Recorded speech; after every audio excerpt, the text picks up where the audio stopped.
a show wouldn't be complete, I should say, if we didn't talk about the fraud squad, okay? Remember when AOC and the squad and all these other people, these boutique leftists. In fact, I did a debate with a guy that Roy Shanda moderated, right? We're mitigating damage. We're going to push people left. And we were like, no, you cannot do that. We're way past that point. You're playing the same game over and over again and expecting different results.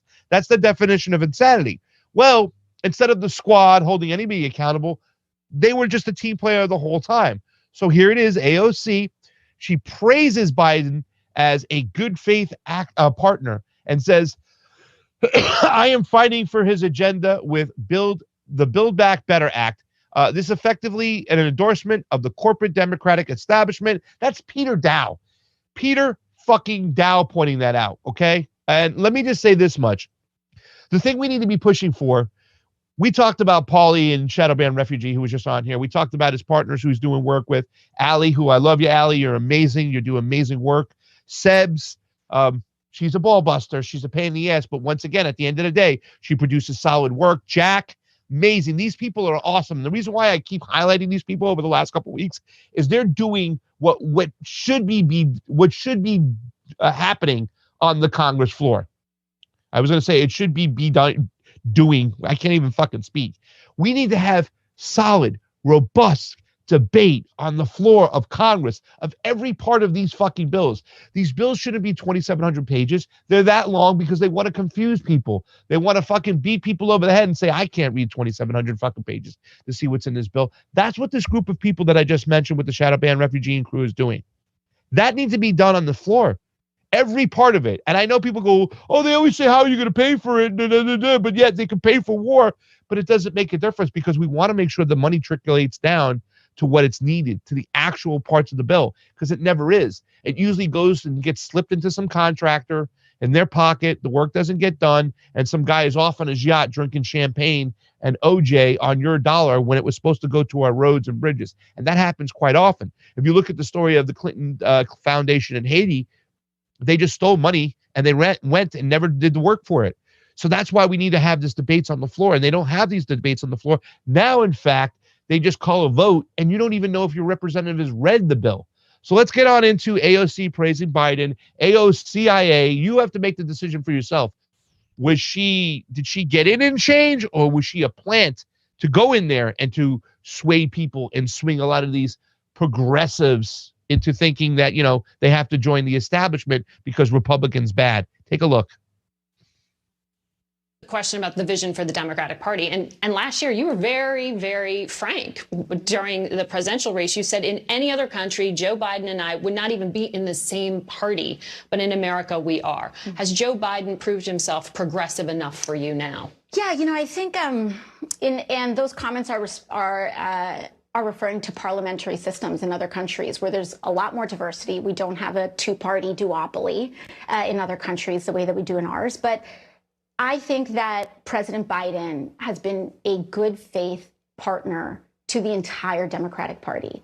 He is, in fact, a moderate, and we disagree on certain issues, but he reaches out and he actually tries to understand our perspective. And that is why I am fighting for his agenda with the Build Back Better Act. Are you surprised?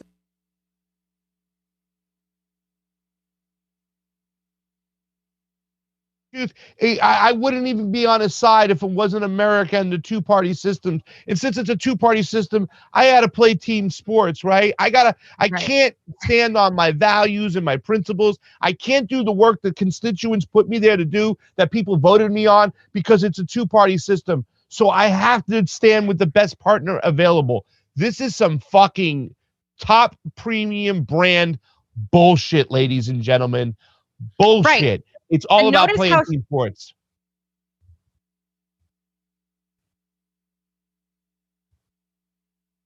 Did you freeze again? She froze again. Jesus Christmas. Thunderstorms. But I mean, if you just listen to that shit again, oh, he's been a good faith actor, he's good for the whole Democratic Party. Why don't you fight for the process? Why don't you highlight the issues that are really, really bad? That there's these 2,700 page bills that come to the floor and they have very little time to read these things, and then they got to vote on it. Why don't you talk about the lack in the process and stuff? Why don't you say that? I mean, you can do what you have the ability to say we can have a 3-page bill. You know, this is something I've been not ragging, but I've been really critical of Tulsi Gabbard's comments from a couple weeks ago, and I've been really hitting it home and saying how upset I was. But when she was in Congress, she would bring 3-page bills to the floor. She would bring 5-page bills to the floor, 10-page bills to the floor. This is a 2,700-page bill that is brought to the floor right now, and they just want to, mask this whole kind of like ideology that we have to fund this, we have to push this through, this is for the people, when you're not even talking about the details of what's going on. I want to try to make an analogy what that's like. It's like saying we're going to build a car inside and out, but yet you only have the plans on how you're going to build the frame and the outside. What's going to be in the inside? It's going to be shit, right? Okay, that's what's going on over here. And it's just a smokescreen, because once again, you have a lot of the boutique left. You can throw rhetoric at them. You can throw bumper stickers at them. Oh, this is Build Back Better. This is a reconciliation bill. This is about infrastructure. Yeah, but what are the details? Are we going to get real infrastructure? Or are we going to get bullshit infrastructure? And whatever happened to have a clean infrastructure bill, right? There's so much we can do in this country right now if we weren't duped, if we didn't allow these leaders to get away with what's going on. Everybody on the left, every progressive that supported fucking AOC should be shunning her right now. So please, let's get to some more bullshit from your representative AOCIA.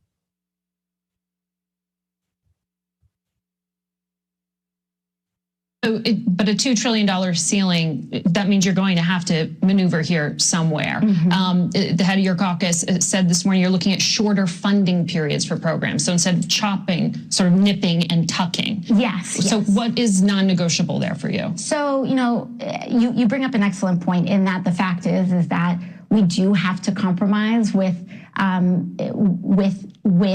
the fact that we have Senator Manchin and Sinema who refuse to support certain programs for working families.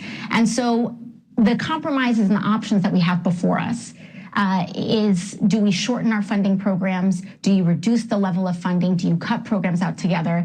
I think that one of the ideas that's out there is fully fund what we can fully fund, but maybe instead of doing it for 10 years, you fully fund it for 5 years.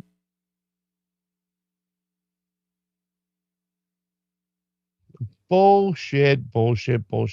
Why don't you discuss those plans in depth on the Congress floor? I keep saying this, and I'm not going to stop saying this until they fucking start doing it. That's the way our Congress was set up, for robust debate on the floor, discourse. Every step of the way, that's all the elites do, is they take away discourse. They're going to censor you, less discourse. We're going to implant cancel culture, so you eliminate the person across from you who thinks differently than you right there. You cancel him, so there's no discourse. We're getting further and further away from discourse, and we need to get back to the good old-fashioned discourse that was once there. These programs, like I said, they should be debated on the floor for quite some time, but instead, they just spend more time demonizing the other side, weaponizing identity politics. They keep you distracted with the bullshit because, frankly, a lot of you people fall for it. Fam, how you feeling? Hey, can you hear me? Yeah. Okay, great. So I'm nauseous. We're talking about AOCIA. I know. I saw that. Johnny, if you could get less background, it's a little. So I wanted to mention how a lot of the things that the progressives initially started with, right? It was Medicare for all, Green New Deal, $15 minimum wage. All of that's been scrapped. Now it's expanding Medicare, getting childcare, free community college, and that's what they're relying on for the reconciliation bill. That's what they were pushing. They're saying, oh, we're going to get this reconciliation bill as part of the Build Back Better. We're going to do this whole thing together, and that's why you need to support this infrastructure bill and this agenda, because Biden is going to do this. It's going to be so unprecedented. It's like the greatest thing since the New Deal. She's literally telling you right there that even though these are the things we want, right, we're not going to get all of that. She's admitting that they're not going to get all of that, that they're going to fold. So all of these, neo-progressives and these shit libs, they're like, oh, see, she's fighting for us. Bernie's fighting for us. Look, they're putting up a fight. They're not. No, they're gonna capitulate, because that's what they've been doing this whole time. So I just wanted to point that out. She's letting you know that they're going to capitulate, and that is something that we don't need. We didn't elect progressives to work with the Democratic establishment. I think this is where the misunderstanding comes from. We elected these people to get rid of the establishment, to get rid of this system that is just causing just greater and greater economic inequality. It is wasting money on these wasteful wars and all of these things. That's what they were elected for. They weren't elected to work nice and play nice with Pelosi so their careers could benefit. And that's where the issue with AOC comes from, where people are like, why do you go after AOC? Because she literally was propped up and ran as the most progressive leftist socialist congressperson in America. And she has not only not delivered on that, she's actually working at the behest of the establishment now. So, that's that on that. At a rally, fam. The last rally when I went to and I got attacked, the guy literally said to me, he goes, I can't believe you guys give AOC all this shit and yet you're here condoning this. I'm like, well, first of all, I ain't condoning anything. I'm here covering this and asking questions and, being a journalist and a reporter. I'm not playing team sports like you, pal. And I can't believe that the first thing you come at me with is that you're mad that I'm going after AOC. So just to reiterate some of what was said, I'm going to read a little bit from the transcript that came up on CBS, because not everything, we didn't watch the whole video. So she said that Margaret Brennan asked her, so you have this standoff right now. How real is the risk that the Democrats end up with nothing? So she says, I know that, I believe that the entire party is committed in delivering for this country. And I know that our caucus, the House Democratic Caucus, is entirely focused on delivering for this country. But I think the question that we're having right now is the reason we are having this discussion right now is because we don't want to leave communities behind. And all too often, DC politics, when we have to make a compromise, the folks that get compromised are lower income, working class families. It's healthcare, it's relief, it's communities of color. And we want to make sure that we're fighting for all of us, not just some of us. Okay, so she literally did not answer the question. Do you not see? She didn't answer the question at all. She used the buzzwords though, fam. She literally used the it's buzzword. A bunch of bullshit buzzwords strung together. And then Margaret Brennan says, which is why you're using your leverage right now to hold up the other $1 trillion infrastructure bill. But the head of your caucus, the Progressive Caucus, was on another network this morning, and Rep. Jayapal said 1.5 trillion is just too small. That's the number that Senate moderates, Joe Manchin in particular, want to get down to. President Biden, according to our reporting from Ed O'Keefe, our correspondent, says you're going to have to settle for about 2 trillion. Is that an acceptable ceiling for you? So there she goes again. So here's where I think the problem is. It's that when we talk about top line numbers, there's a lot that is hidden in that discussion. And so the reason why this conversation shouldn't be about numbers, but it should be about what substantiated programs are willing to be excluded and she goes, that's coming from the White House. And she says, yeah, but the White House isn't making the demands to exclude universal child care or universal pre-K. So she's covering for Biden. This is coming from the more conservative wing of the Democratic Party. And those are the conversations that we need to have, because the thing is that Washington math is notoriously funny, and you can make 3 trillion. You can make 1 trillion bill into a 2 trillion. You can make a $3 trillion dollar bill that helps fewer people, etc. So that's why we really need to talk about the substance of this. The budget bill that House progressives are trying to fight for, the Biden Build Back Better agenda, includes universal pre-K, free community college, expansion of Medicare. We're fighting for the expansion of Medicaid, and these things these are the things that we are saying in addition to the very real climate threat we have, blah, blah, blah. And then she says, fucking answer the question. So, but a $2 trillion ceiling, that means you're going to have to maneuver here somewhere. The head of your caucus said this morning, you're looking at shorter funding periods for programs. So instead of chopping, sort of nipping and tucking. And that's when she said, yes, yes. And then she goes on to the non-negotiable, right? And she does her whole thing. And then she talks about that, this is where she says, I believe that free community college should be standard. We should have K through 14, but this is one bill. And perhaps we can vote more down the line, right? This is where she says more down the line. And we've discussed with the president about that, continuing that funding, but there's a wide variety of those programs. And I would encourage officials to let them know what programs they want to make sure are kept. But I think there are some things that are just very, very important to us. And so she said, Margaret says, what's for you? What is non-negotiable?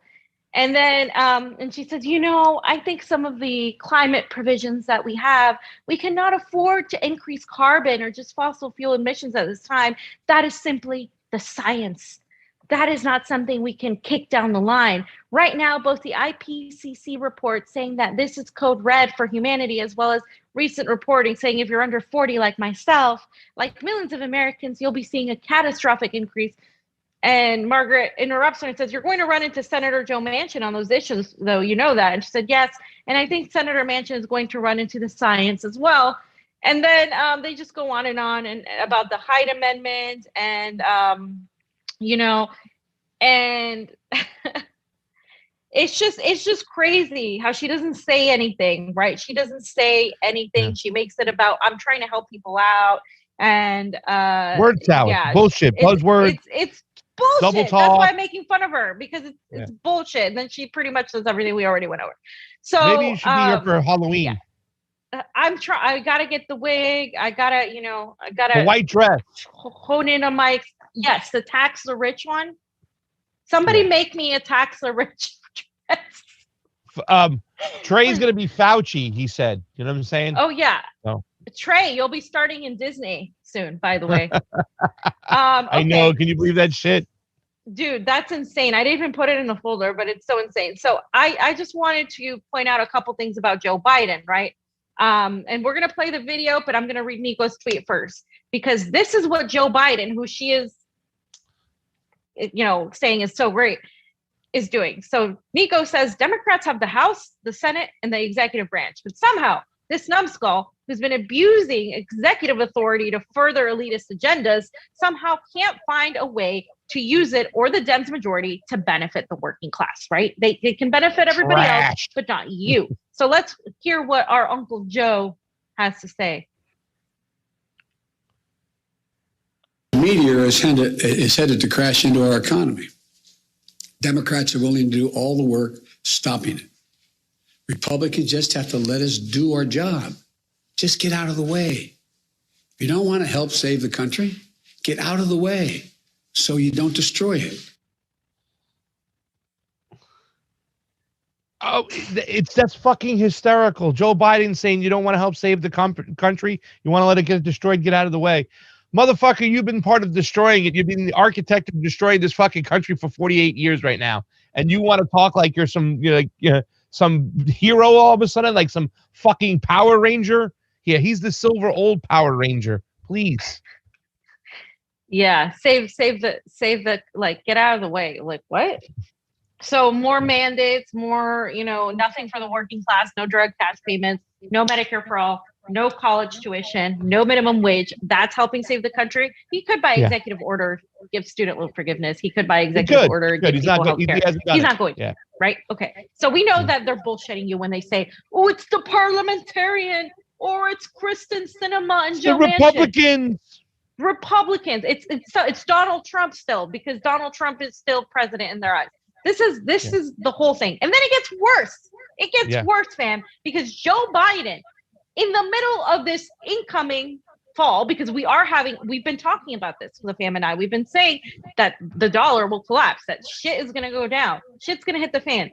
And of course, the politicians are now revealing to you that this is the case. Wall Street is even telling you that this is the case. So Joe Biden, in the middle of this depression that we're experiencing, decided to consult with an amazing individual, completely just one of the best people we have in society, Jamie Dimon, the Wall Street bailout banker, who should actually be in jail for his role in the 2008 crash, JP Morgan Chase, while the media and progressives portray Joe Biden as the second coming of FDR with this Build Back Better Act. This is what Joe Biden's doing. Let's this is Jamie Dimon, the piece of shit. And let me just say this much. This was when I started like going, what? When Obama fucking hired Geithner right after the crash, it was like, these people are all working together. They don't give a fuck. This, like you said, fam, this guy should be making license plates for a while. So please, go ahead. An actual default would be unprecedented. The things we know that it would do are very bad, and it could be potentially far worse. The effects would be cascading. So day one would be bad, but the cascading effects in the ensuing weeks could go anywhere from a recession to a complete catastrophe for the global economy. And I don't know why anyone would take a chance like that. This guy Pasta has also advocated against Bitcoin. Oh, I know he hates Bitcoin, but yet JP Morgan was offering some of their higher elite customers some Bitcoin. This is Max Kaiser's number one fucking enemy over here, Jamie Dimon. And the guy's a piece of shit. And he got away with fucking actual robbery during the 2008 crash, like you said, selling off fucking commodities and selling off fucking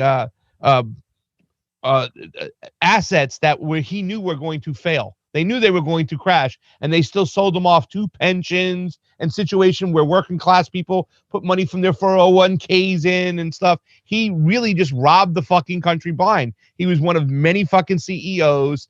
JP Morgan Chase, this guy is a fucking criminal. But didn't you like the little desk they were sitting at? I mean, how are people this stupid not to see what's going on? Once you're doing business with this guy right over here, you should be immediately going, wait a second. This guy fucked over the working class hardcore, and now you're bringing him in to consult, to ask him what to do. This guy's a Wall Street mogul, a thief. This is a fucking insult. It's an insult to the working class. If we did this, if we understandably became Robin Hood and started stealing back from the millionaires all the money that they took for us, we would be fucking jailed and executed and just completely done. But they can do this, walk out scot-free, and continue holding positions of power. They fail up in this country. The more corrupt you are, the more of an imperialist you are, the more money and power you will obtain, the more notoriety. That's an insult right now, especially to people right now who are experiencing hardships. It is a complete insult. It's so tone deaf. It is just, he got so much criticism for this, but like, I just still can't believe it happened. The balls that he could do that. The balls that he did that. I mean, just the fact that you're going to bring on Jamie Dimon. I mean, where are people? Are you guys asleep at the fucking wheel? We live in a cartoon. But we're going to get public banking in California, fam. We did, technically. We'll see what happens. Who gives a fucking goddamn, who gives a shit when the fucking Fed and Wall Street are controlling the fucking dollar? You know what I'm saying? Who cares? They're manipulating fucking assets behind our fucking back.